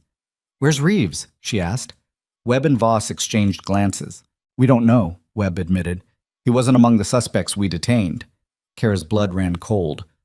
"What do you mean you don't know?" "He's not at his registered address. His vehicle's gone. Phone's off. We've got units checking known associates, but so far, he's running. Possibly, or he's planning something else." Rodriguez's radio crackled. "All units, be advised. BOLO for Mason Reeves. Registered vehicle, Silver Dodge Charger, Washington plates." The radio cut off. Then a different voice came through, distorted and wrong. "Agent Webb, can you hear me?" Webb grabbed the radio. "Who is this?" "You know who this is, and you just made a big mistake." "Reeves." "You're under arrest," Webb said. "Surrender now, and—" "I'm not surrendering, and I'm not running. I'm coming to finish what I started. We've got your whole network in custody. You've got nobody left. I don't need anybody, just need 1 clean shot." The radio went dead. Webb turned to Rodriguez. "Get her out of here. Safe house, now." Rodriguez grabbed Kara's arm. But before they could move, every light in the building went out. Complete darkness. Emergency exit signs glowed faintly, but the rest was blackness. "Power's cut!" someone shouted. Then gunfire erupted from somewhere below. Full automatic. Sustained bursts. "Building's under attack!" Rodriguez pushed Kara toward the back bedroom. "Secure room. Move!" They reached the bedroom just as more gunfire tore through the building's exterior. Glass shattered. Someone screamed. Rodriguez slammed the bedroom door and pushed Kara into the corner. "Stay low. Don't move." He took position by the door, weapon ready. The gunfire intensified. Closer now, coming up the stairs. Rodriguez's radio crackled one final time. "All units. Suspect has breached ground floor. Repeat, suspect has breached. He's coming up." Then nothing but gunfire and shouting and the sound of boots pounding upstairs toward the 3rd floor where Kara Bishop waited in darkness. realizing too late that she'd underestimated exactly how far Mason Reeves would go to silence the one witness who could destroy him. The gunfire stopped. Complete silence pressed down like physical weight. Kara heard nothing except her own breathing and Rodriguez's controlled respiration beside the bedroom door. Then footsteps. Slow. Deliberate. Someone moving through her apartment with the confidence of someone who knew exactly where to find what they were looking for. Rodriguez raised his weapon, body coiled tight. The footsteps stopped outside the bedroom door. Kara Bishop? Male voice. Not Reeves. Someone else. Rodriguez didn't respond. Ms. Bishop, this is Lieutenant Colonel Raymond Ashford, Army Criminal Investigation Command. We need you to come out now. Rodriguez's jaw clenched. He kept his weapon trained on the door but made no move to open it.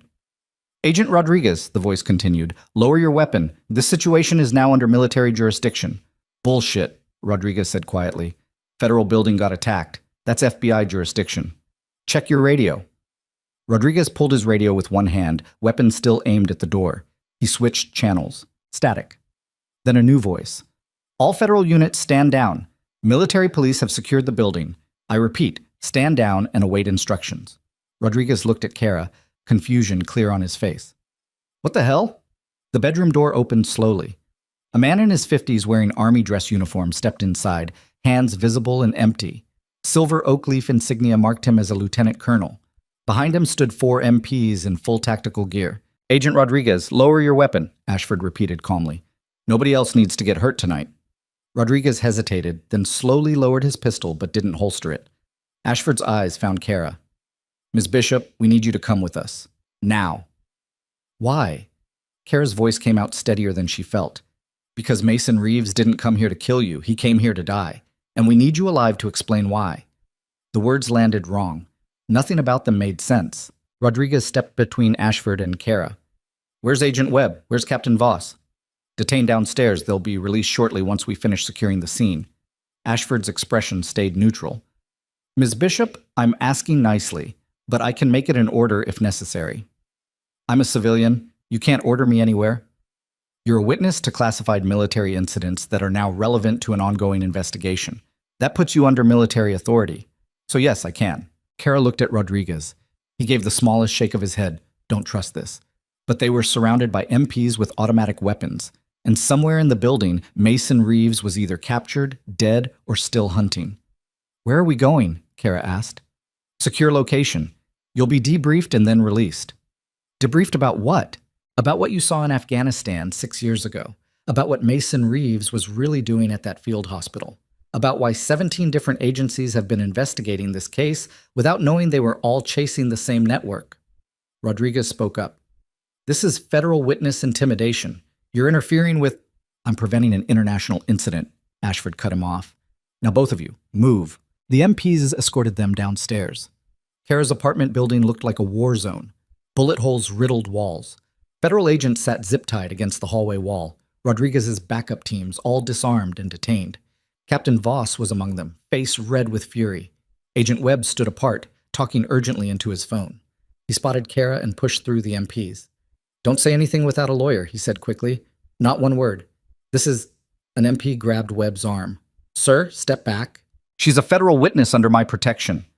Not anymore, Ashford gestured to the MPs. Escort Ms. Bishop to the transport vehicle.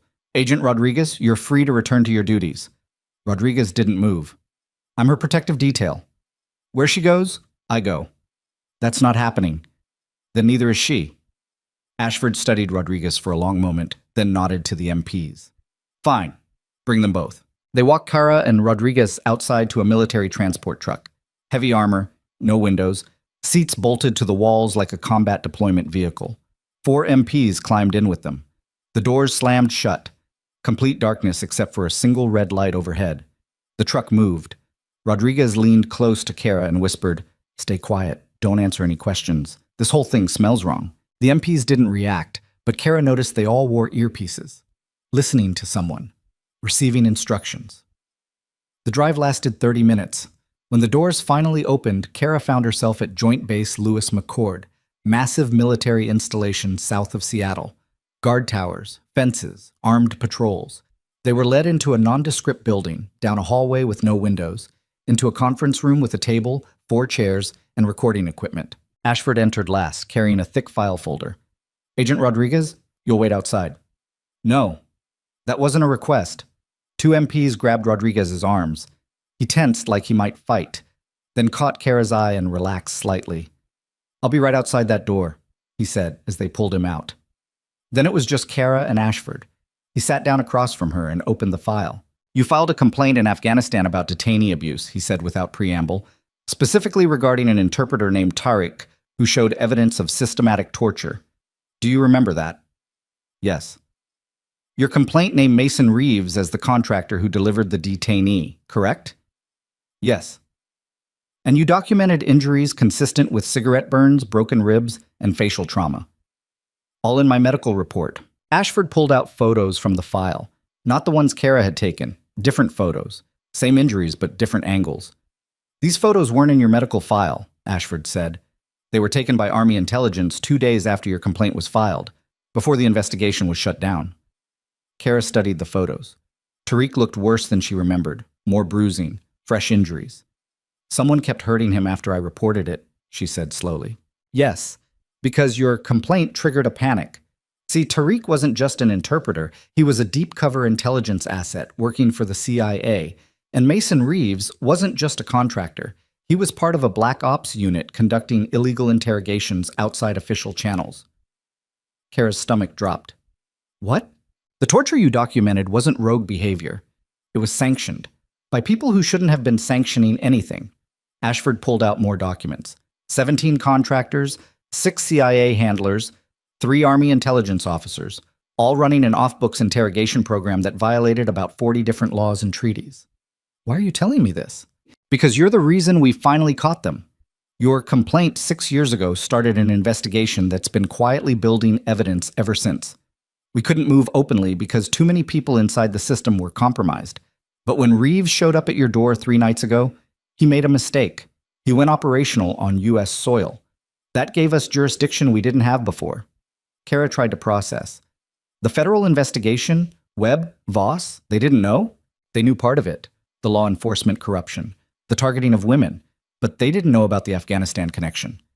Didn't know this whole network originated from a classified black ops unit. Ashford leaned forward. That's why I pulled you out. Because if this goes to regular federal trial, classified information gets exposed. Sources get burned. International treaties get violated. It becomes a diplomatic nightmare. So what happens now? Now you testify. But not in civilian court. In a closed military tribunal. No media. No public record. Just you, the evidence, and a panel of military judges who have the security clearance to hear it. Kara shook her head. That's not justice. That's a cover-up. That's national security. People need to know what these men did. Victims need to see them held accountable publicly. You can't just disappear this into classified files where nobody ever knows the truth. I can do exactly that. And I will.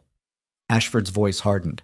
Those 7 contractors we arrested tonight, they're already in military custody. Reeves is being transported as we speak. All of them will face courts-martial for crimes committed under military authority. Civilian prosecutors don't get anywhere near this. Where's Reeves now? Secure location. Is he alive? Ashford hesitated. He's injured. Critical condition. Took 3 rounds during the building assault. Medics stabilized him, but it's unclear if he'll survive long enough to stand trial.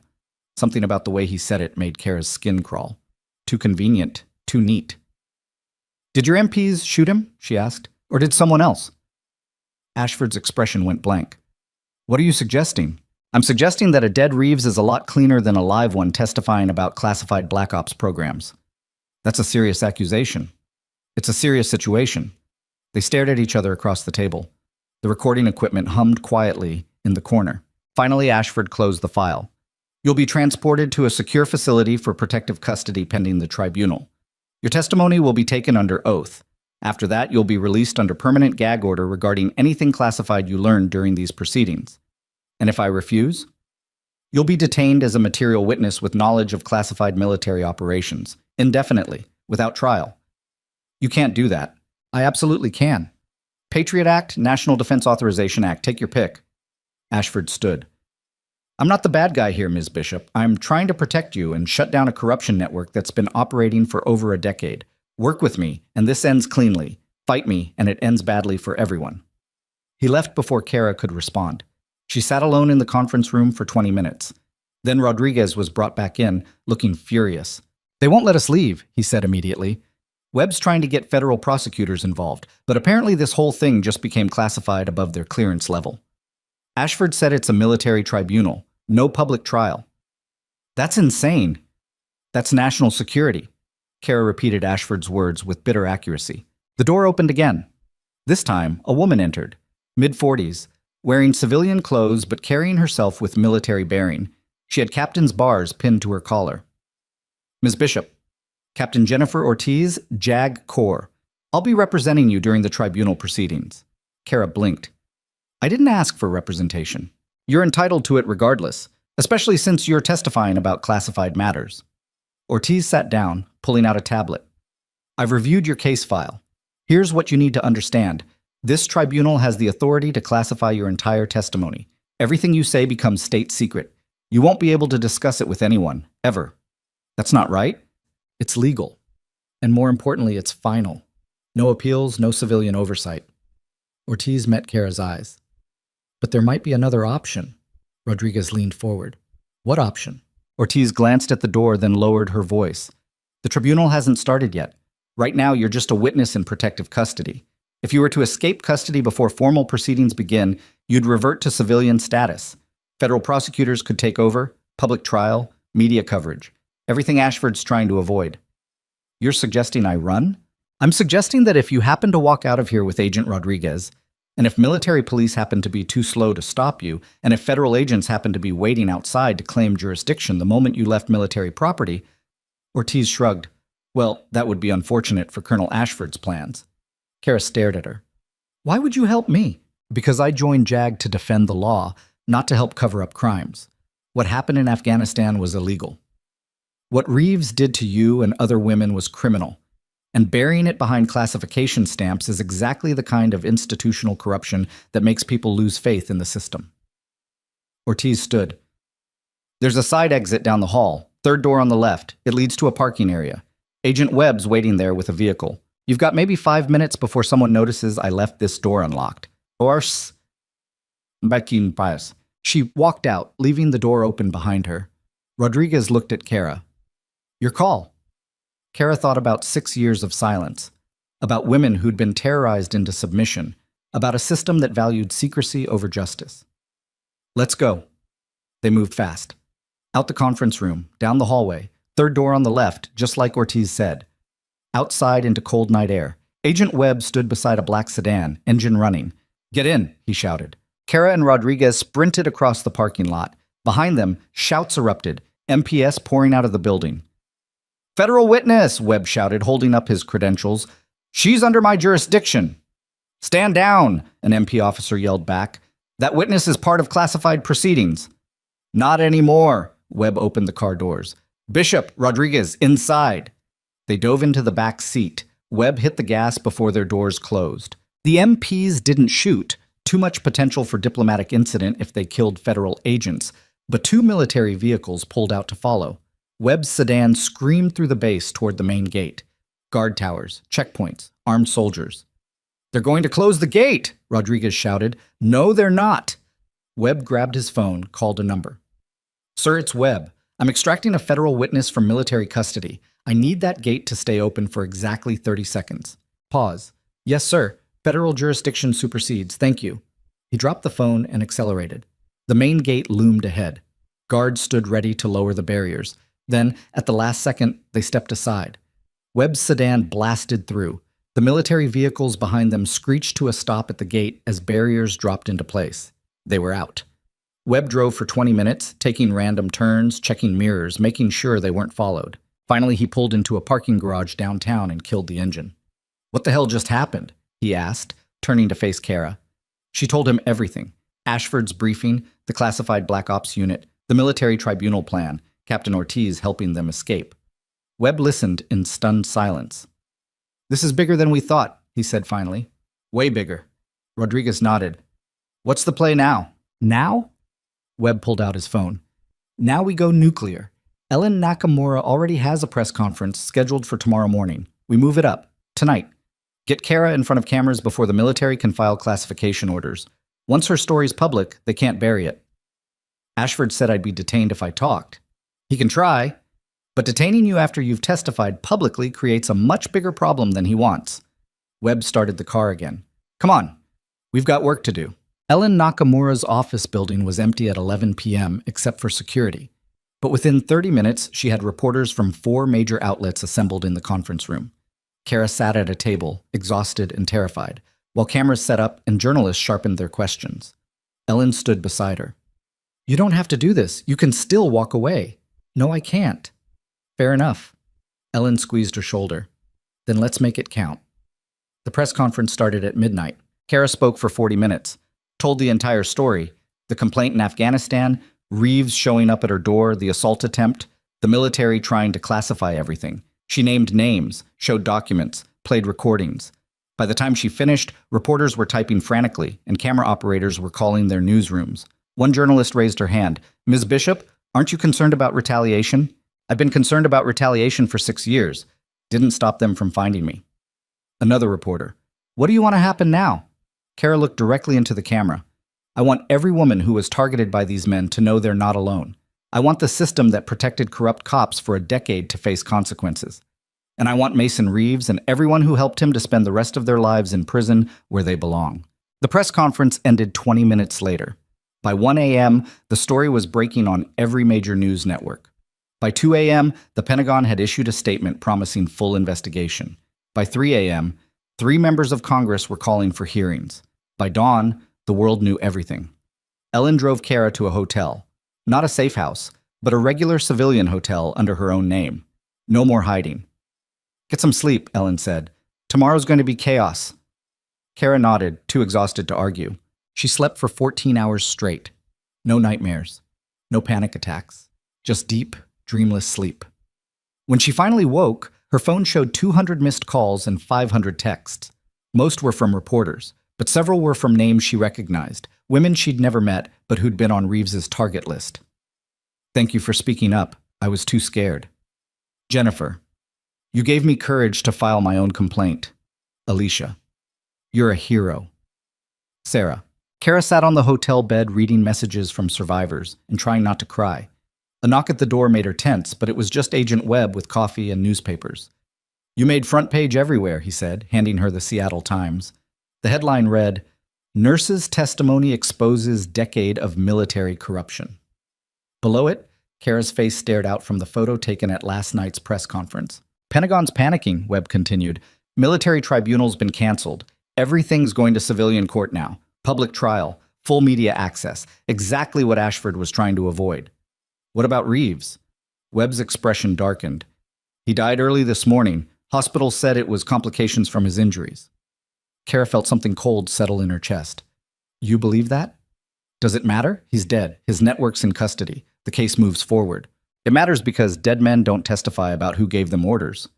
Webb sat down heavily. Yeah, I know. They sat in silence for a moment.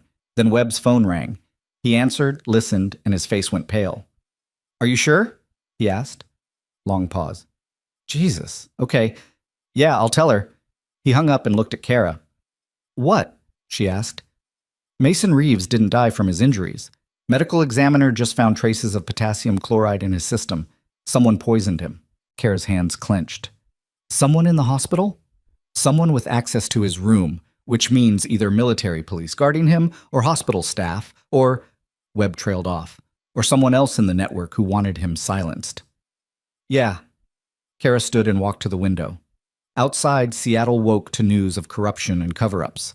Somewhere in the city, someone who'd killed Mason Reeves walked free, still protected by the system they'd corrupted. We're not done, she said quietly. No, Webb agreed. We're not. Her phone buzzed, text from an unknown number. Reeves was just the beginning. We're still here, watching, waiting. Kara showed it to Webb. He read it twice, then forwarded it to his tech team for tracing. They're trying to scare you. I know. Is it working? Kara thought about 3 nights ago. About the pounding on her door. About 7 men trying to kill her. About a corrupt cop who'd spent 6 years hunting women with badges and guns. She thought about survivors sending her messages. About reporters finally asking questions. About a system forced to confront its own rot. No, she said. It's not working anymore. Webb almost smiled. Good, because this case just became the biggest corruption trial in Washington state history, and you're the star witness who's going to bury all of them.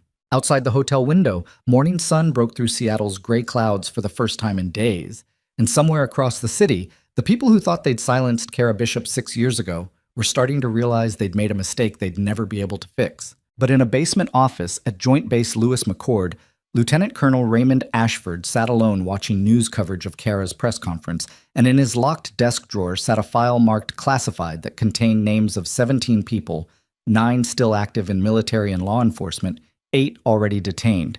And at the bottom of the list, written in red ink, was a single notation. Bishop, K. Liability. Recommend permanent solution. And the signature beneath those words didn't belong to Ashford. It belonged to someone much higher in the chain of command who'd just watched their entire operation collapse because one nurse refused to stay silent. The signature on that red ink notation belonged to Brigadier General Thomas Crane, a name that meant nothing to most Americans, but everything to the people who'd spent the last decade operating in shadows he'd created. Agent Webb figured it out 3 days after Reeves died. He showed up at Kara's hotel room at 6 a.m. with coffee that had gone cold during the drive and evidence that made her wish she could go back to being just a trauma nurse who complained about insurance companies. Crane's been running interference on this case since your original complaint in Afghanistan, Webb said, spreading documents across the hotel desk. He's the one who buried your report, the one who helped Reeves and the others transition into law enforcement, the one who's been protecting this network for years. Kara studied the papers, email trails, personnel transfers, budget authorizations for programs that didn't officially exist, all signed by Crane or people reporting directly to him. Why? She asked. Because the interrogation program generated intelligence that made him look good to people even higher up the chain, made his career, got him promoted twice, and exposing it now would destroy everything he's built. So he had Reeves killed. Can't prove it yet. But yeah, that's our working theory. Webb pulled out another document, the file from Ashford's desk with Kara's name and those 2 damning words, permanent solution. We found this during a warrant search yesterday. Ashford's cooperating now. Says Crane ordered him to bury the case in military tribunal. When that failed, Crane ordered him to make you disappear. Kara's hands trembled around her coffee cup. Disappear how? Ashford wouldn't specify. Said he refused the order, which is why he let Captain Ortiz help you escape. But Crane's got other people who won't refuse. So what's the plan? Webb met her eyes. Crane knows we're coming for him. He's already lawyering up, claiming everything was lawful under executive authority. He'll argue classification, national security, all the usual justifications. But here's the thing, he can't classify your press conference. That's already public. And once you testify in open court about what happened in Afghanistan, about Reeves, about all of it, Crane's whole defense collapses. When's the trial? Grand jury indictments came through yesterday. 6 contractors in custody, 3 more arrested this morning. Trial starts in 2 months. Webb paused. But Crane's moving faster than that. We've intercepted communications suggesting he's planning something within the next 72 hours. Planning what? We don't know, but you're still the biggest threat to him. As long as you're alive and willing to testify, he's facing prison. Kara set down her coffee. I'm not hiding again. I'm not asking you to hide, I'm asking you to be smart. Webb pulled out a phone, new burner, numbers already programmed. Rodriguez is still on protective detail. Captain Voss got you assigned a backup team, and Ellen's filing motions to expedite the trial, get you on the stand before Crane can make another move. How long? 3 weeks. Maybe less if the judge agrees to emergency scheduling. 3 weeks of looking over her shoulder. 3 weeks of wondering if every stranger on the street was another operative. 3 weeks of being a target. Okay, Kara said. What do I do? You live your life. Go back to work if the hospital lets you. Don't change your routine. Make yourself visible. Show Crane and everyone else that you're not scared. Even though I am. Webb almost smiled. Being scared and being brave aren't opposites. You can be both at the same time. He left her with the burner phone and instructions to check in every 6 hours. Kara stood at the hotel window watching morning traffic and trying to remember what normal felt like. Her regular phone buzzed. Text from Danny. Director Brennan wants to meet. Says she has a proposal. That couldn't be good. But Kara was tired of running from uncomfortable conversations. She texted back. When? Danny. Today. 2 p.m. Her office. Kara. I'll be there. She arrived at Cascade Memorial Hospital 15 minutes early, walking through the main entrance instead of the staff door. making herself visible, like Webb said. Several nurses recognized her and whispered to each other. One resident nodded respectfully. A patient advocate stopped her in the hallway. Ms. Bishop, I just wanted to say thank you. My sister was assaulted by a police officer 2 years ago. Didn't report it because she was scared, but after seeing your press conference, she filed a complaint. They're investigating now. Kara felt something crack in her chest. I'm glad she found her voice. She said you gave it to her. The woman walked away before Kara could respond. Director Brennan's office looked the same as before. Expensive furniture, political handshake photos, view of downtown. But Brennan herself looked different, tired, less polished. Ms. Bishop, she said without the usual fake warmth. Sit. Kara sat. Brennan folded her hands on the desk. The board met yesterday. Discussed your situation extensively. The media attention, the federal case, the disruption to hospital operations. Let me guess. You want me gone? Actually, no. Brennan pulled out a folder. We want you to stay, with conditions. Kara blinked. What conditions? You agree to do no media interviews on hospital property. You don't discuss your case with patients. You keep your legal issues separate from your medical work. Brennan slid the folder across. In exchange, we end your administrative leave immediately. Full pay restoration for the time you missed. And a formal apology from me for how I handled things initially. Kara stared at the folder without opening it. Why the change? Because 17 different women have called this hospital in the past 3 days saying you saved their lives. Not medically, but by giving them courage to speak up about their own assaults. Brennan's voice softened slightly. And because one of our board members was a victim herself 20 years ago. Stayed silent her entire career, watched your press conference and cried for 3 hours, then told us we'd be making a terrible mistake if we let you go. Kara picked up the folder, scanning the reinstatement paperwork. I need to think about it, she said. Fair enough, but the offer expires in 24 hours. After that, we'll need to fill your position permanently. Kara left without committing either way. She found Danny in the trauma bay restocking supplies. Well? He asked. Still employed? Maybe. They want me back with conditions. You gonna take it? Kara looked around the trauma bay, the equipment she knew by touch, the protocols she could recite in her sleep, the controlled chaos that had felt like home for 8 years. I don't know, she admitted. Part of me wants normal back, but normal doesn't exist anymore. Normal's overrated anyway. Danny handed her a pair of gloves. Come here, help me inventory the crash cart. They worked in comfortable silence for 20 minutes, and for those 20 minutes, Kara felt like just a nurse doing her job instead of a federal witness with a target on her back. Then her burner phone buzzed, text from Webb.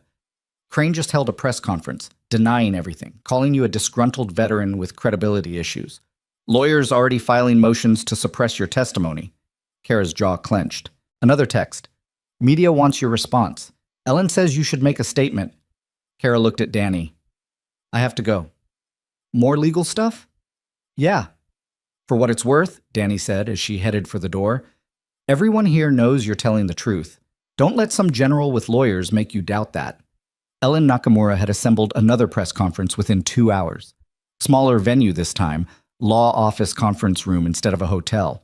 But the reporters were just as hungry. Kara sat at the table with Ellen beside her and refused to let her hand shake. General Crane called me a liar today, she started without preamble. Said I'm unreliable, disgruntled, making false accusations to get attention. She pulled out a folder, copies of her medical reports from Afghanistan, her original complaint, photos of Tariq's injuries. Here's the attention I was looking for 6 years ago when I filed that complaint. Here's the unreliable documentation that military investigators confirmed was accurate before someone buried it. Here's the disgruntled evidence that 17 different agencies are now using to prosecute a criminal network. She slid the documents toward the cameras. General Crane wants you to believe I'm the problem, that whistleblowers who speak up are troublemakers who should be silenced. But I'm not the one who ran an illegal interrogation program. I'm not the one who helped corrupt contractors become cops. And I'm not the one who's now facing federal charges for conspiracy and obstruction of justice. The room stayed silent. Kara leaned forward. So here's my response to General Crane. I'm not going away. I'm not backing down. And I'm not letting you or anyone else rewrite history to make me the villain of a story where I'm the witness. The press conference ended 10 minutes later with reporters shouting questions Kara didn't answer. Ellen walked her to the parking garage. That was good, strong, exactly what we needed. Will it be enough? Honestly, I don't know. Crane's got powerful friends, but you've got something more important. You've got the truth. and you're not afraid to say it. Ellen handed her a business card. That's my personal cell. Any problems, any threats, any time, day or night, you call me. Kara drove back to her hotel with Rodriguez following 3 car lengths behind. The protection felt both reassuring and suffocating. That night, she couldn't sleep. Every sound in the hotel hallway made her tense. Every car alarm in the parking lot sent adrenaline flooding through her system. By 3 a.m., she gave up trying to rest and sat by the window watching Seattle's nighttime lights. Her burner phone rang. Unknown number. She almost didn't answer, but something made her pick up. Hello? Miss Bishop? Female voice. Young, scared. My name is Rachel Torres. I'm Jason Torres's daughter, the corrections officer who got arrested. Kara's grip tightened on the phone. Why are you calling me? Because my dad told me something before they took him away. Something I think you need to know. I'm listening. He said General Crane has a backup plan. Said if the legal case falls apart, Crane's going to make you disappear. Make it look like suicide. Depressed veteran couldn't handle the pressure. Rachel's voice cracked. My dad didn't want to be part of it. That's why he's cooperating with prosecutors. But he said there are still 3 people loyal to Crane who haven't been arrested yet. Who? I don't know their names. Just that one of them is a woman, a nurse. Someone with access to hospitals and medical records. Kara's blood turned to ice. When is this supposed to happen? Soon. My dad said within a week. He said to tell you to be careful in hospitals, that Crane's planning to use your own workplace against you. The call ended. Kara immediately dialed Webb. Someone inside Cascade Memorial is working for Crane, she said the second he answered. They're planning to kill me and make it look like suicide. Webb was silent for 3 seconds. How do you know? She told him about Rachel's call. Okay, Webb said, voice shifting into tactical mode. Don't go back to that hospital. Not until we sweep it completely. I'm sending Rodriguez to move you to a different location right now. No. Bishop, I said no. They want me scared. Want me hiding. That's how they win. Kara stood up, pacing the hotel room. I'm going back to work tomorrow. I'm accepting Brennan's offer. And I'm daring whoever's planning this to try it while I'm surrounded by witnesses and security cameras. That's insane. That's the only way to draw them out. You said it yourself. We need to catch them in the act. So let's catch them. Webb exhaled slowly. This is a terrible idea. Then come up with a better one. She hung up before he could argue further. The next morning, Kara walked into Director Brennan's office and signed the reinstatement paperwork. Welcome back, Brennan said with something approaching actual warmth. Thanks. Your first shift starts tonight, 7 p.m. You'll be working Trauma Bay with Dr. Hammond. Kara nodded and left. She spent the afternoon with Rodriguez and Webb planning security protocols. Plainclothes federal agents would be positioned throughout the hospital. Security cameras would be monitored in real time. Every staff member with access to medications or restricted areas would be verified. If someone makes a move, Webb said, we'll be ready. That evening, Kara put on clean scrubs and walked into Cascade Memorial's Trauma Bay like she'd done hundreds of times before. Except this time, she knew someone in the building wanted her dead. The shift started normally. Motorcycle accident, chest pains, a kid who'd fallen off playground equipment. Standard emergency department chaos. Around 10 p.m., Dr. Hammond pulled Kara aside. You okay? You seem tense. Just getting back into rhythm. Well, you haven't lost your touch. That chest tube you placed earlier was textbook perfect. Kara managed to smile. At 11:30 p.m., a nurse named Margaret Sawyer approached with a medication cart. Dr. Hammond wants you to administer 2 milligrams Ativan to the patient in Bay 3, she said, handing Kara a syringe. Patient's getting agitated, needs sedation before we can do the CT scan. Kara took the syringe, checking the label. Everything looked normal, but something felt wrong. She'd worked with Margaret for 2 years. They'd done hundreds of medication passes together. Margaret had never personally delivered medications like this before. That wasn't protocol. Kara looked at Margaret's face, saw tension around her eyes, sweat on her upper lip despite the air-conditioned hospital. You okay? Kara asked. Fine. Just busy night. Kara glanced at the patient board. Bay 3 showed a 40-year-old male with anxiety. Not the kind of case that required immediate IV sedation. Let me double-check the order with Hammond, Kara said casually. Margaret's expression flickered. Just for a second, but long enough. It's already verified. Just give him the injection. Hospital policy says I verify controlled substances directly with the ordering physician. You're wasting time. Kara set the syringe down on the counter and pulled out her phone. She texted Webb a single word, now. Margaret grabbed for the syringe. Kara stepped back. What's really in there? What are you talking about? That's not Ativan. What is it? Margaret's face went pale, then hard. You should have stayed quiet. She lunged. Kara dodged, medical training kicking in. She grabbed Margaret's wrist, twisted, sent the syringe clattering across the floor. Federal agents poured into the trauma bay from 3 directions. Federal agents, hands up. Margaret tried to run. Rodriguez tackled her before she made it 5 feet. They cuffed her on the floor while other nurses and doctors watched in shock. Webb picked up the syringe carefully, using a gloved hand. We'll get this tested, but I'm guessing it's not Ativan. Margaret said nothing, face pressed against hospital linoleum. Dr. Hammond stared at Kara. What just happened? Someone tried to kill me. Again. The hospital went into lockdown. Security swept every floor. Federal agents interviewed staff. By morning, they'd confirmed Margaret Sawyer had been accessing restricted medications for weeks, building up a stockpile of lethal drugs. And in her locker, they found a burner phone with text messages from an unknown number giving instructions. Make it look natural. Opioid overdose. Depressed veteran.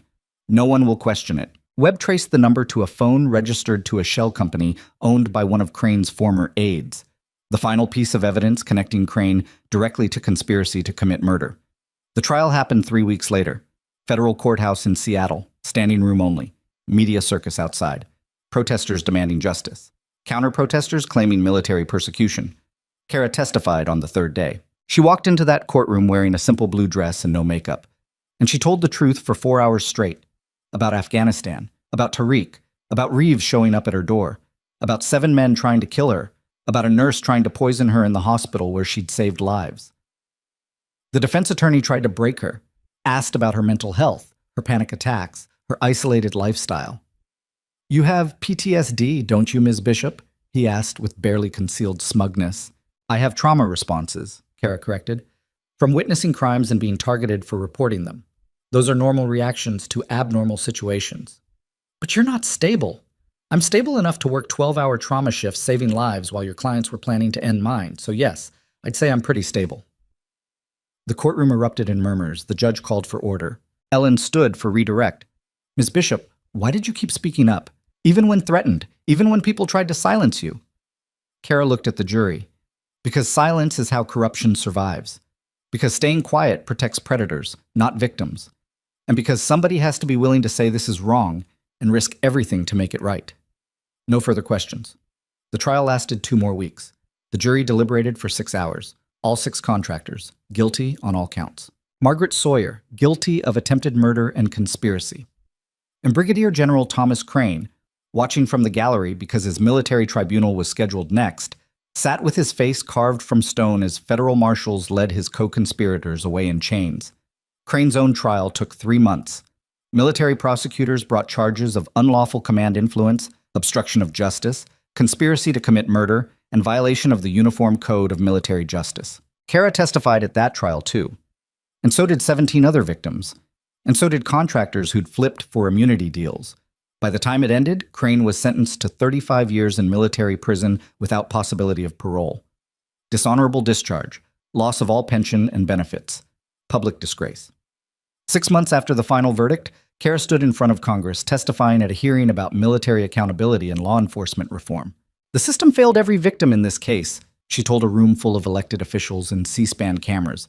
Not because people didn't know something was wrong, but because the people who did know chose protection of institutions over protection of victims. A senator leaned forward. What would you recommend to prevent this from happening again? Independent oversight. External investigations for military misconduct. Civilian review boards for police abuse. And most importantly, believe victims the first time they speak up instead of making them prove their credibility after they've been terrorized into silence. The hearing made national news, sparked legislation, changed policies. 3 months later, Kara received a formal apology from the Secretary of Defense for how her original complaint was handled. She didn't frame it, threw it in a drawer, and went back to work. Cascade Memorial had offered her a position as Director of Trauma Services, administrative role, better pay, regular hours. She'd turned it down, stayed on the floor, kept working nights, kept treating patients, because that's what she'd always been good at. That's what felt real. One evening, almost a year after that first knock on her door, Kara finished a shift and found Danny waiting in the break room with coffee. Bad one tonight? He asked. Car accident, teenager. Didn't make it. Sorry. They sat in silence, drinking terrible hospital coffee because it was there and they were tired.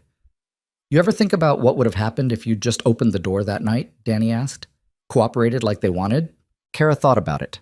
About 9 women who'd opened their doors and been assaulted.